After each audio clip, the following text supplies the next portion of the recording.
Iya, catatan 100 hari pertama pemerintahan Joko Widodo Kiai Haji Ma'ruf Amin tentu ada banyak kritikan, ada banyak apresiasi, dan tentunya yang tidak kalah penting adalah soal persepsi dari publik. Kita akan membahasnya. Sudah hadir bersama kami, ada Head of News Research Center Media Group News, Ade Alawi. Selamat malam. Selamat malam. Mas Ade, ya. Kita akan buka sebentar lagi layar yang ada di sebelah kita ini berdua, kiri saya dan juga kanan Mas Edi ini akan menampilkan ada data-data yang terkini yang kita bisa lihat dari rangkaian 100 hari pertama pemerintahan Joko Widodo dan Kiai Haji Ma'ruf Amin. Apa yang bisa dijelaskan dari sini, Mas Ade? Ya, kami melakukan jajak pendapat di 34 ibu kota provinsi di Indonesia. Dan jajak pendapat ini narasumbernya adalah opinion leader. Mereka adalah tokoh publik yang memang mempunyai kekuatan untuk membuat opini. Dan mereka seringkali diwawancarai oleh media lokal ataupun media nasional. Jadi tidak kaleng-kaleng ya? Ya, tidak kaleng-kaleng, ini asli. Ya, Oke, kemudian? Dan kemudian setelah kami melakukan jajak pendapat, hasilnya adalah 74,7%. Ini menyatakan optimis terhadap program-program yang dilakukan oleh pemerintahan Jokowi Ma'ruf Amin. Oke. Namun demikian kalau kita buat min skornya ini 6,8. 6,8 ini kalau kita dengan bahasa anak kuliahan ini sekitar C plus lah seperti itu. Artinya secara kinerja ini tidak terlalu kinclong di dalam 100 hari pemerintahan Jokowi Amin ini. Oke. Saya bisa lihat detailnya lagi, bedahnya lagi. Oke. Di slide selanjutnya mungkin kita bisa lihat, kita buka sama-sama. Ini ya betul. ada 5 aspek sektor, keamanan, pertahanan, ekonomi, hukum, dan HAM. Ya. Ini bagaimana Mas? Nah, yang menarik ini adalah, yang pertama adalah di sektor keamanan. Di sektor keamanan ini mendapatkan apresiasi yang luar biasa dari narasumber, di mana hasilnya ada 79,1%.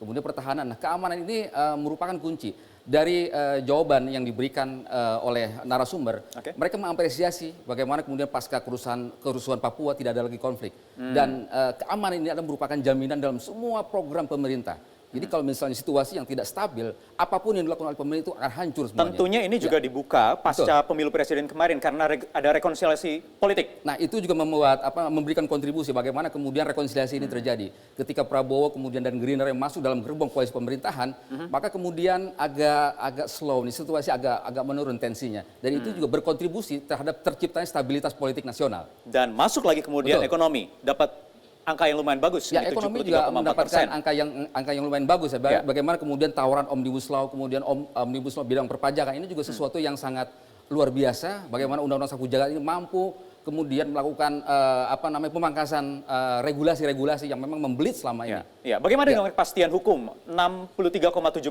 ini. Nah, kepastian hukum ini amat menyedihkan ya Pak Mahfud ya. Di mana nilainya adalah 63,7%. Nah, hukum ini kalau kita lihat ada beberapa hal yang memang ini menjadi sorotan. Bagaimana kemudian pasca revisi Undang-Undang KPK ternyata memang kondisi pemberantasan korupsi, kemudian kepastian hukum, terutama korupsi ya dalam hal ini adalah bagaimana kemudian jenjang pemberantasan korupsi menjadi terjadi birokrasi, ada dewas dan segala macam. Ini mendapatkan poin yang cukup rendah. Hukum. Jadi bagaimana kemudian ada juga narasumber ini mengusulkan bagaimana pemerintah harus berani melakukan mengeluarkan perpu pemberantasan korupsi tanpa menunggu hasil judicial review di Mahkamah Konstitusi. Jadi pemerintah harus berani, kalau tidak akan ada kemajuan. Oke, baik. HAM terakhir?